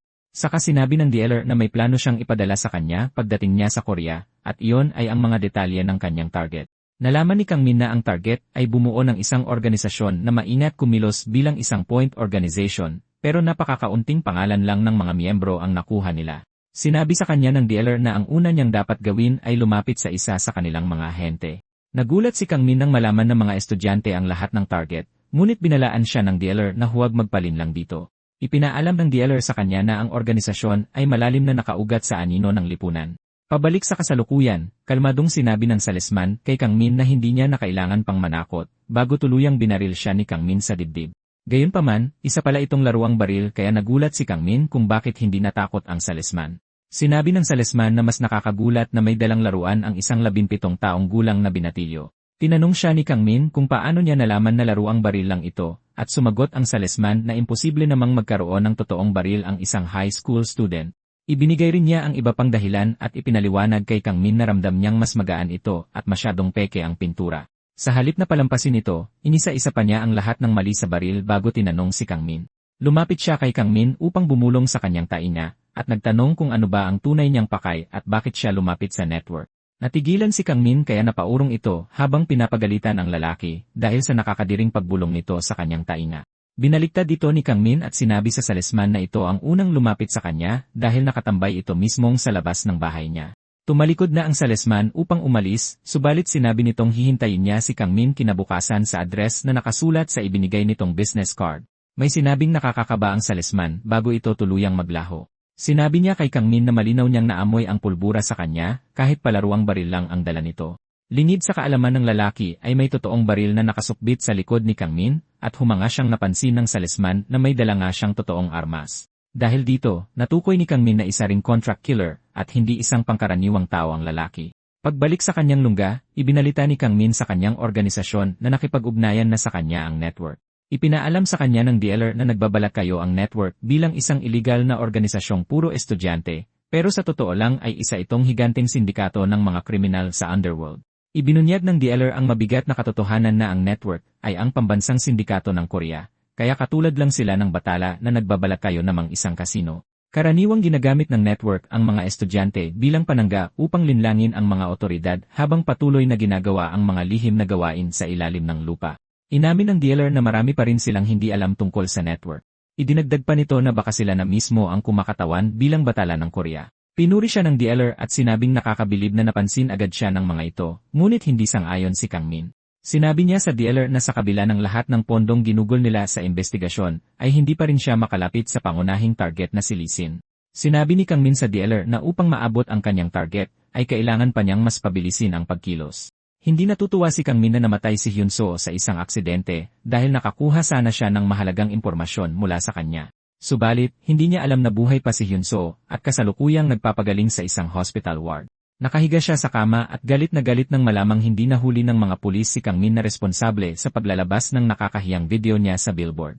Sa labis na pagkabigla, may isang kakaibang doktor sa tabi niya at pinagtatawanan siya. Sinigawan ni Hyun Soo ang lalaki at pilit itong pinapatigil dahil wala itong nakakatawa. Tinanong siya ng doktor kung bakit pinalabas ng hacker ang kanyang video. At galit na sumagot si Hyun Soo na hindi lang ito isang simpleng hacker dahil may dala itong totoong baril. Nagulat ang doktor nang marinig iyon dahil wala naman sila sa Amerika, pero parehas lang silang litong-lito ni Hyun Soo. Nilapitan ng doktor ang e-line niya nang makumpirmang wala talaga siyang alam sa nangyari. Sinabi ng doktor na umaasa siyang makakakuha ng impormasyong kapaki-pakinabang mula rito. Pero dahil wala itong alam, natapos na ang papel niya rito mismo sa loob ng ospital. Pinakialaman nito ang e-line nang may namumuong masamang ngiti sa mga labi. Ibinaba ng peking doktor ang nagamit nitong hiringgilya sa kabinet at sinabi kay Hyun Soo na malalagay sa balita ang pagkamatay niya dahil sa labis na pag-abuso sa droga. Dahil dito, nakaramdam ng kaba si Hyun Soo sapagkat hindi niya maunawaan kung saan nanggaling ang usapang iyon. Bago pa man niya namalayan, umiral na ang iniksyong gamot at sinimulang sirain ang buong sistema ng kanyang katawan. Namilipit si Hyun Soo sa pangingisay at sakit na nagpatili sa kanya habang nakikiusap na tanggalin ang pagkakagapos nito sa kama. Habang nagpupumiglas, napagdesisyonan ng peking doktor na isiwalat sa kanya na miyembro siya ng network. Ilang saglit pa, bumulwak na ang dugo sa bawat buta sa katawan ni Hyun Soo. Pinilit labanan ni Hyun Soo ang sakit ngunit tuluyan na itong binawian ng buhay. Kahit mukhang kahindik-hindik ang tanawin, labis itong kinatuwa at kinamangha ng peking doktor. Samantala, nasa meeting place na si Kang Min na itinuro ng salesman, ngunit wala siyang nakikitang kahit na sino. Ilang saglit pa, nagpakita na ang peking doktor. Ngunit mas kalmado na ang pagngiti nito imbes na para siyang isang baliw. Pinagalitan siya ni Kang Min dahil sa pagkahuli nito at humingi naman siya ng paumanhin dahil mayroon lang itong inasikaso. Tinanong siya ni Kang Min kung saan nagtago ang salesman kahapon at bakit isang estudyanteng naka-hoodie ang iniharap nila sa kanya. Inasar niya ang lalaki at tinanong kung isa ba itong pyramid scheme kung saan ang ipapakita sa simula ay yung sikat at pinakamatagumpay.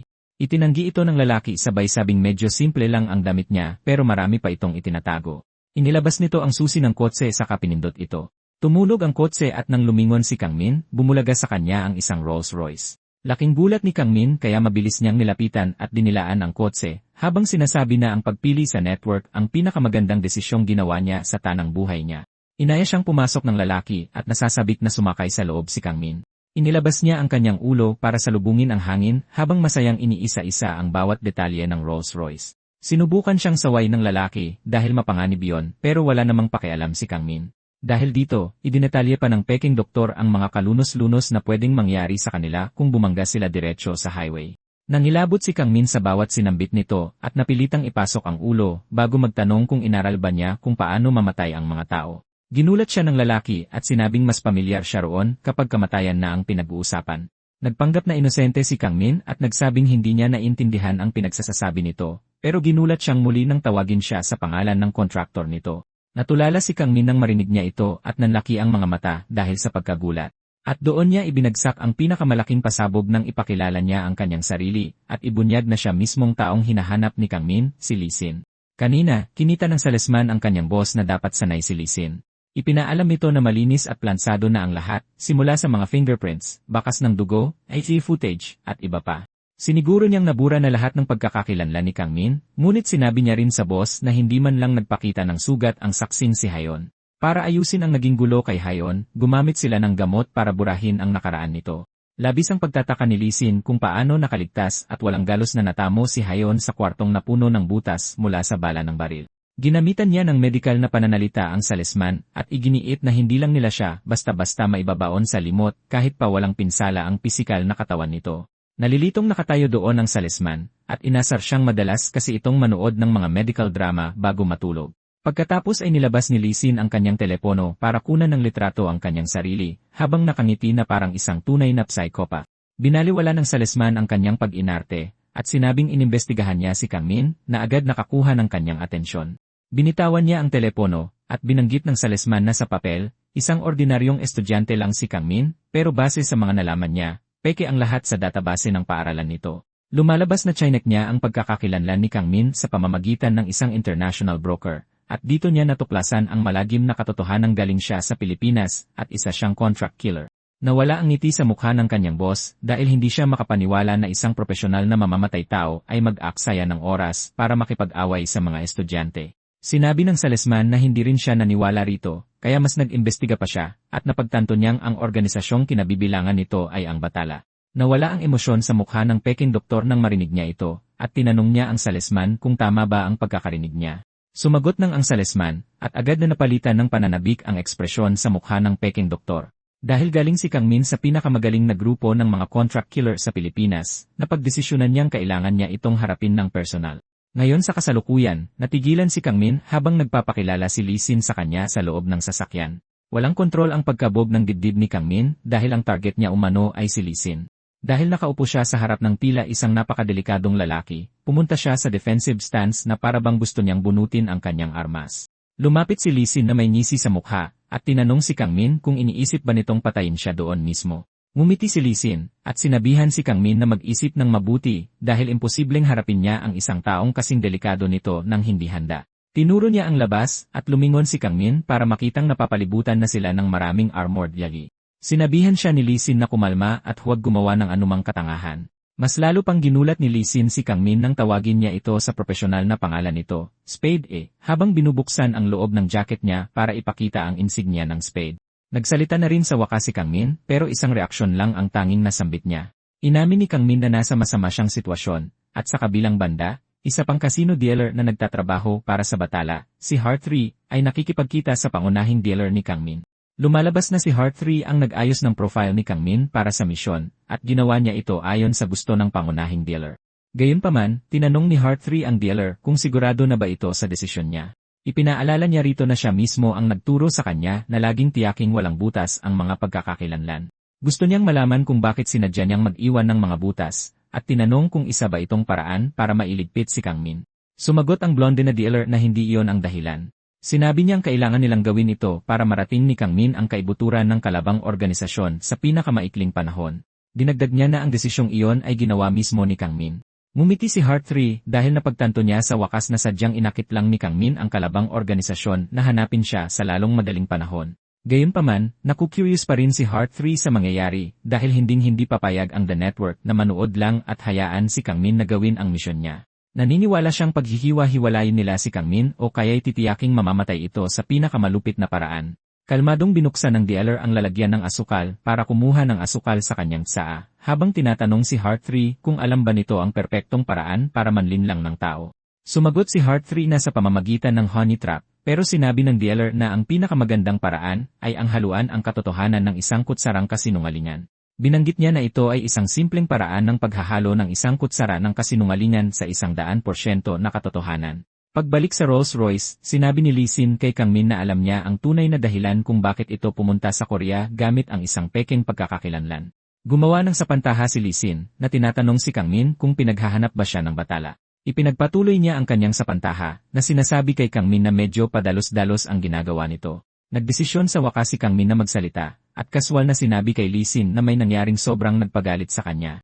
Lalo pang naging curious si Lee Sin at tinanong si Kang Min na sabihin kung ano yon. Nakita ni Kang Min kung gaano ito ka-curious, at masaya siyang perpektong gumagana ang kanyang plano dahil handa na ang lahat. Sa madaling salita, ang natitira na lang sa kanya ay ang haluan ng isang kutsarang kasinungalingan ang katotohanan. Para magawa ito, plano niyang kunin ang mga kaganapan sa kanyang buhay at buin itong muli sa isang ganap na kakaibang senaryo. Nagsimulang magkwento si Kang Min at ibinunyag na binigyan siya ng huling misyon na pumaslang ng isang kongresista. Ipinangako sa kanya ang kanyang pagreretiro pagkatapos nito at natuwa siya na sa wakas ay makakabalik na siya ng Korea para tamasahin ang kanyang kalayaan. Gayunpaman, isang miyembro ng organisasyon na naghihintay sa Korea ang sumunod para patayin siya. At dito'y tinutukoy niya ang unang target na pinatay niya sa convenience store. Binanggit ni Kang Min na hindi kailanman nagkaroon ng intensyon ang batala na pakawalan siya. Narinig ito ni Lee Sin at sinabihan si Kang Min na dahil nagtatago siya, sana ay nanatili na lang siyang nagtatago kung saan walang makakahanap sa kanya. Gustong malaman ni Lee Sin kung bakit siya gumagawa ng gulo na maglalagay sa sarili niya sa panganib. Binuksan ni Lee Sin ang mini-refrigerator ng sasakyan para ipakita ang puding sa loob. Sumagot si Kang Min na hindi niya ginagawa ang iminumungkahi nito dahil hindi sila pareho.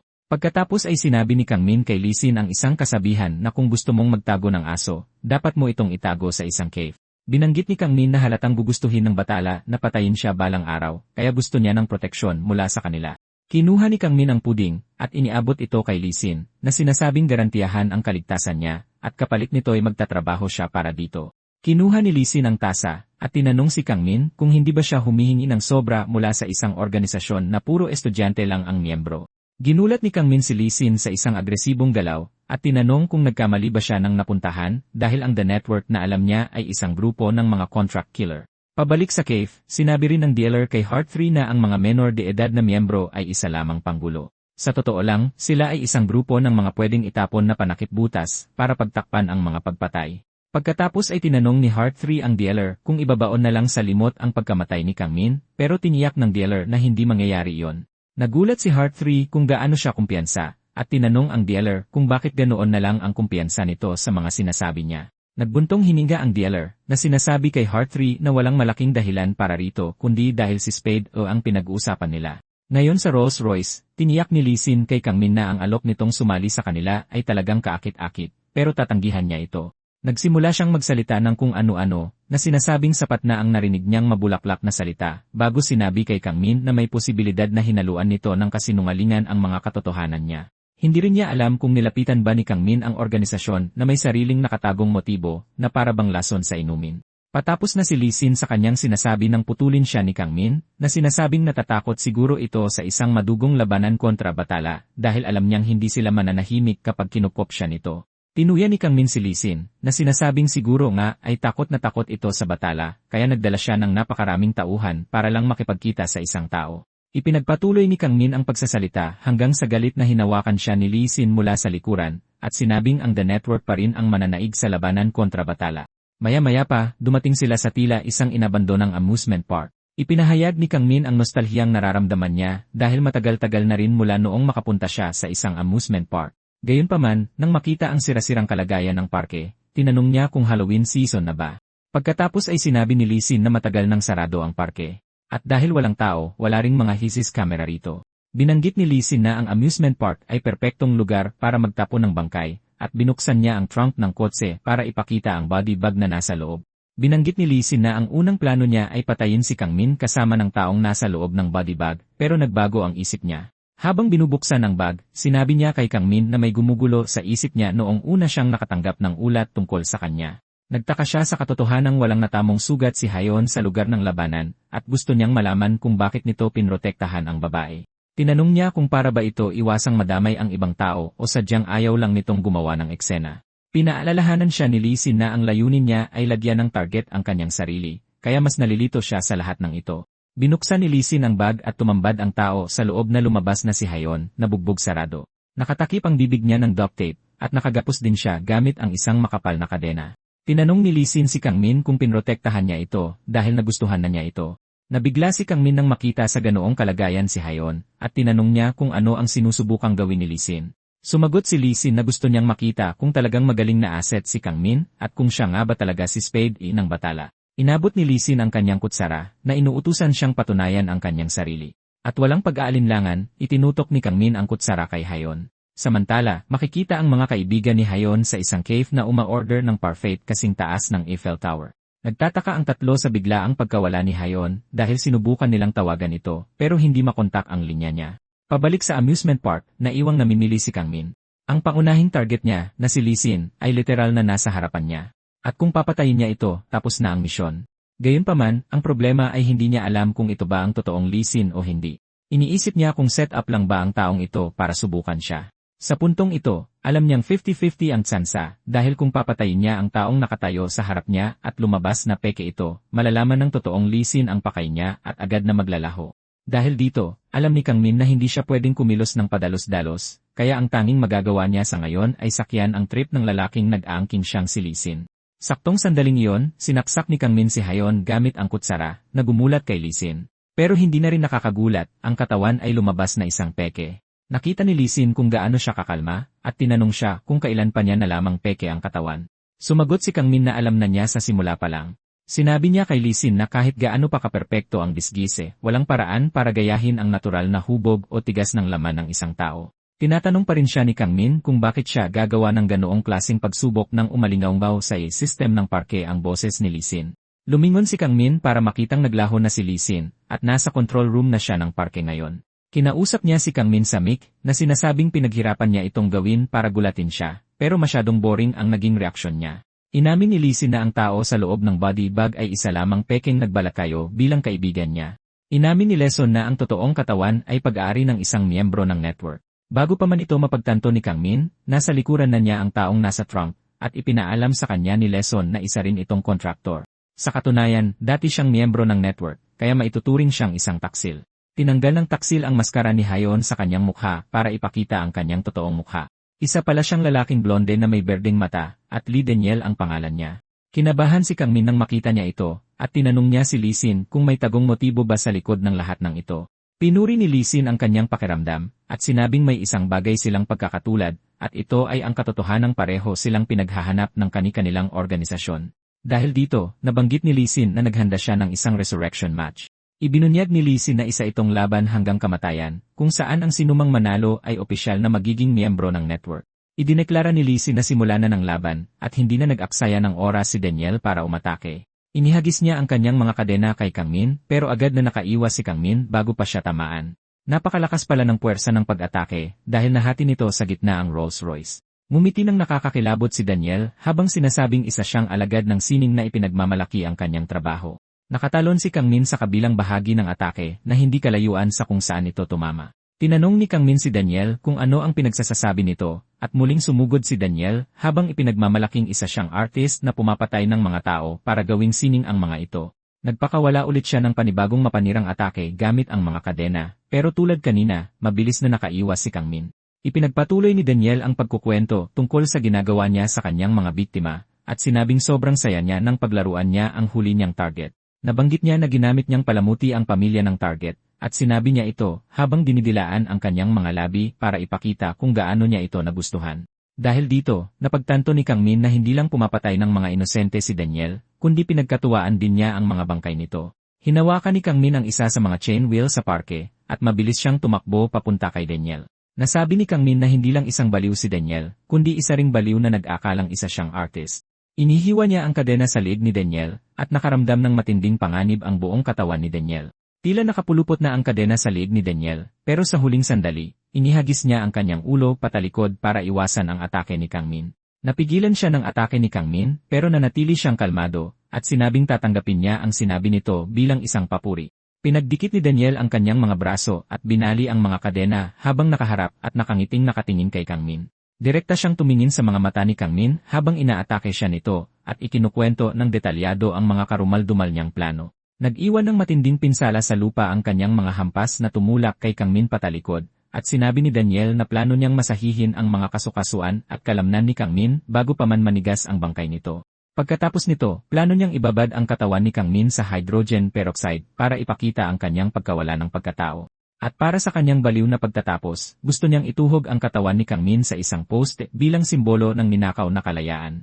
Matapos marinig ang lahat ng ito, nahalata ni Kangmin na plano siyang gawing kabayo sa karusel ni Daniel, na nagpagalit lalo kay Daniel na nagsabing huwag na huwag nitong ikukumpara ang kanyang sining sa isang kabayo sa karusel. Magaan siyang naglakad palapit bago paikutin ng pabilog ang kanyang mga kadena para mas maging mahirap iwasan ang mga ito. Sabay sabing huwag nitong ikukumpara ang sining niya sa mga murang basurang ginagawa sa pabrika. Mabilis na lumipad ang mga kadena papunta kay Kang Min, at ang epekto ng atake ay bumasag sa carousel park dahil galit na galit siyang kinumpara ni Kang Min ang kanyang sining sa bakal at plastik. Akala ni Daniel ay napatay na niya si Kang Min sa kanyang huling atake hanggang sa marinig niya ang boses nito na nagtatanong kung anong problema niya sa bakal at plastik. Bigla na lang may lumipad na ulo ng carousel papunta sa kanya, pero madali itong nahati ni Daniel. Lumitaw si Kang Min sa gitna ng usok, at sinabihan si Daniel na ang isang tunay na artist ay hindi sinisisi ang kanyang mga materyales. At bigla na lang napatingala si Daniel at nakita niya ang sangkatutak na mga poste na lumilipad papunta sa kanya. Tumalon siya patalikod para iwasan ang mga poste habang pinagtatawanan si Kang Min dahil sa paggamit ng ganitong klaseng mababaw na atake. Gayunpaman, napagtanto niya ang mapait na katotohanan nang makita niyang tinamaan ng mga poste ang mga kadena na pumulupot at nagkulong sa kanya sa kinatatayuan niya. Ngumiti si Kang Min habang tinatanong si Daniel kung ano ang masasabi nito sa kanyang ginawa dahil nakabuo siya ng isang magic circle mula sa isang patay na kabayo. Sinubukan ni Daniel na gumalaw pero napansin niyang nakabaon ng malalim ang mga poste sa lupa. At doon, sinabihan siya ni Kang Min na maghintay para sa pinakamalaking kaganapan. Bigla na lang, isa sa mga upuan ng Ferris wheel ang nahulog mula sa langit. Takot na pinagmasdan ni Daniel kung paano bumagsak sa kanya ang malaking tipak ng bakal na yon. Nag-iwan ito ng napakalakas na pagsabog na parang bomba at nagkalat ng alikabok sa paligid. Nang humupa ang alikabok, himalang nakaligtas si Daniel nang may maliit lang na sugat sa ulo. Ininsulto niya si Kang Min dahil wala itong panlasa, at maya-maya pa ay may lumitaw na laruang aso sa tabi niya. Nagtataka si Daniel kung para saan ang laruang aso nang lumabas si Kang Min mula sa gift shop na may suot na laruang korona habang may hawak pang isang kakaibang bagay. Kaswal niyang sinabi kay Daniel na hindi niya narinig ang mga huli nitong dada dahil abala siya sa paghahanap ng mga kagamitan. Ipinakita ni Kang Min ang bagay na hawak niya na isa palang pink na laruang wand na labis na ipinagtaka ni Daniel. Kaswal na binuhay ni Kang Min ang laruan at sinabi kay Daniel na kaya nitong puksain ang lahat ng kasamaan. Napangiti si Daniel nang marinig ito at sinabihan si Kang Min na masyadong pambata ang hawak niya para panoorin. Tinanong niya si Kang Min kung seryoso ba itong gagamitin ang laruan bilang armas laban sa kanya. At ipinaalala sa kanya ni Kang Min ang sinabi nito na hindi kailanman sinisisi ng isang tunay na master ang kanyang mga kagamitan. Hindi sumang-ayon si Daniel habang pinupunit ang isang bahagi ng damit niya at sinabing mas magaling ang isang master, mas nagiging mabusisi ito sa kanyang mga kagamitan. Nagulat si Kang Min nang makita itong may hawak na sinulid na hinabi niya mula sa kanyang damit. Hindi makapaniwala si Kang Min kung gaano siya kabaliw, kaya ipinikit niya ang mga mata niya at pinagalitan ito sa paglabas ng mga sinulid ng ganoon. Ipinagmalaki ni Daniel kay Kang Min na hindi isang ordinaryong tela ang tinitingnan niya, at sinabing kasing pino ito ng brush habang may nakakatakot na talim. Biglang napansin ni Kang Min na papalapit na sa kanya ang sinulid. At nang pakawalan ito ni Daniel, mabilis na nakaiwas at yumuko si Kang Min para iwasan ang atake. Nakakagulat na sobrang lakas ng sinulid na hiniwa nito ang estatwa sa likuran ni Kang Min, at doon napagtanto ni Kang Min na hindi biro ang sinulid na ito. Bigla na lang nilapitan ni Daniel si Kang Min para pugutan sana siya gamit ang sinulid, pero binuhay ni Kang Min ang laruan at nagbuga ito ng mga bula kay Daniel. Naabala siya nito nang pumasok ang mga bula sa kanyang mga mata. Nagsalita ang voice recording sa loob ng laruan kung paano ito ginawa para puksain ang masamang tribo ng mga demonyo gamit ang mga sagradong bula. Nasasaktang kinuskos ni Daniel ang kanyang mga mata habang sinusumpa si Kang Min sa pagsira sa perpekto niyang balat gamit ang murang kemikal ayon sa kanya. Pagdilat ng kanyang mga mata, nawala na si Kang Min, kaya labis siyang nagtaka kung saan ito nagpunta. Nagsimula siyang kausapin ang sarili na parang baliw, at tinatanong kung tumakbo ba si Kang Min. Samantala, ginugol ni Kang Min ang buong oras na yon para suriin ang paraan ng pakikipaglaban nito, at nalaman niyang napakagaling ni Daniel pagdating sa mga armas. Mula sa matitinding hataw gamit ang bigat ng mga kadena hanggang sa eksaktong mga hiwa gamit ang maninipis na sinulid, isa siyang teknisyan na naging master ng dalawang magkasalungat na estilo ng pakikipaglaban. Gayunpaman, ang kanyang abilidad sa field combat, gaya ng paghahanap sa kalaban, ay lubhang mahina. Dahil tapos na siya sa pagsusuri, alam na ni Kang Min na oras na para tapusin ang laban. Sumilip si Kang Min mula sa pinagtataguan niya para makitang nawala na si Daniel, at nag-iwan ng dalawang pangit na teddy bear na nakatali sa mga sinulid para linlangin siya. Nagtataka pa siya kung ano ito nang biglang lumitaw sa likuran niya si Daniel. Alam ni Kang Min na atakihin siya, at mabilis siyang nakakilos laban dito. Nasalag niya ang kanyang ulo pero nagtamo siya ng sugat sa mukha habang nabitawan din niya ang hawak na pink na laruan. Nagpatuloy sa pagyayabang si Daniel kay Kang Min at sinabing oras na para patayin siya. Pero sa mga sandaling iyon, narinig niya ang isang kakaibang boses malapit sa kanyang ulo. Lumingalinga siya, para lang mapagtanto na sinaksak siya ni Kang Min sa leeg gamit ang laruang wand. Hinugot ito ni Daniel at biglang bumulwak ang dugo mula sa kanyang leeg kaya labis siyang nasaktan. Napasigaw siya sa tindi ng sakit at pinagalitan siya ni Kang Min dahil nagawa pa nitong magsalita tungkol sa sining at mga basura kahit na malapit na itong mamatay. Maya-maya pa, hinawakan ni Daniel ang leeg niya at mabilis na pumasok sa gusali ng arcade. Dahan-dahang sumunod si Kang Min at ginamit ang mga tulo ng dugo mula sa kanyang leeg para sundan siya. Naglakad siya papasok sa gusali habang inaasar si Daniel sa pagtakbo nito na parang natakot na pusa dahil lang takot itong mamatay. Naabutan niya si Daniel na nakaluhod sa sahig at ginamit nito ang sinulid para ibalot sa leeg niya na parang bendahe para mabawasan ang pagdurugo. Nagsimula na namang magsalita si Daniel tungkol sa mga istruktura ng bakal at kung ano-ano pa na labis na ipinagtaka ni Kang Min. Gayunpaman, napansin ni Kang Min na balot ng mga sinulid ang buong sahig at tinanong niya si Daniel kung ano na naman ang pinagsasasabi nito. Inasar siya ni Kang Min sa pagpapalit niya ng trabaho mula sa pagiging artist tungo sa pagiging pilosopo sa bingit ng kamatayan. Pero itinama siya ni Daniel at sinabing ang nangyayari ngayon ay isang inspirasyon. Inamin niya na ang pagiging malapit niya sa kamatayan ay nagbukas ng kanyang mga mata sa isang mahalagang bagay. Nabanggit niya na sa halip na hayaang hatakin siya ng kamatayan, nagdesisyon siyang hatakin ang kamatayan palapit sa kanya. Lumalabas na itinali niya ang sinulid sa higanteng estruktura na nakatayo mismo sa itaas ng arcade. Hindi pa rin maintindihan ni Kang Min ang kanyang sinasabi, at inisip na lang na nagsasalita na ito ng walang kwenta dahil sa dami ng dugong nawala sa kanya. Biglang napagtanto ni Kang Min na nakatayo siya sa gitna ng nagkabuhol-buhol na sinulid na sadyang inihanda ni Daniel para sa kanya. Sabik na sinabihan ni Daniel si Kang Min na hindi siya makakatakas mula sa kwarto, at gamit ang huli niyang lakas, tumayo si Daniel habang sinasabi kay Kang Min na ito ang pinakamaganda niyang obra maestra. Hirap nang mabuhay si Daniel habang umaagos ang luha sa kanyang mga mata, ilong, at bibig. Tinanong niya si Kang Min kung naririnig nito ang tunog ng isang higanteng bakal na binugbog na ng hangin at ulan, at nawawalan na ng balanse dahil lang sa ilang pirasong sinulid. Gusto na palang pabagsakin ni Daniel ang istruktura sa kanilang dalawa. Nalaman ni Kang Min kung gaano kaseryoso ang sitwasyon nang hindi siya makagalaw, at sinabi ni Daniel kung gaano kaganda na napatay nila ang isa't isa. Habang natataranta si Kang Min, mabilis na tumakbo si Daniel para yakapin siya at sabihing ang pamagat ng obra maestra niya ay pagyakap sa kamatayan. Maya-maya pa, bumagsak ang istruktura sa gusali habang nakayakap si Daniel kay Kang Min bago gumuho ang buong gusali sa ibabaw nila. Kalaunan, makikita si Lee Sin na nakatayo sa labas ng gumuhong istruktura na ipinapakita ang kanyang gulat kung paano naging alikabok ang malaking arcade na yon. Hindi makapaniwala si Lee Sin na pinili ni Daniel ang mamatay sa isang laban para mabuhay, at lumingon siya para makita si Kang Min na nakatayo sa tabi niya. Mukhang maayos lang si Kang Min at nahihirapan lang siyang sindihan ang kanyang sigarilyo. Pinaalalahanan ni Kang Min si Lee Sin na ginawa na niya ang pinapagawa nito, at inamin ni Lee Sin na napakahusay ng ginawa niya.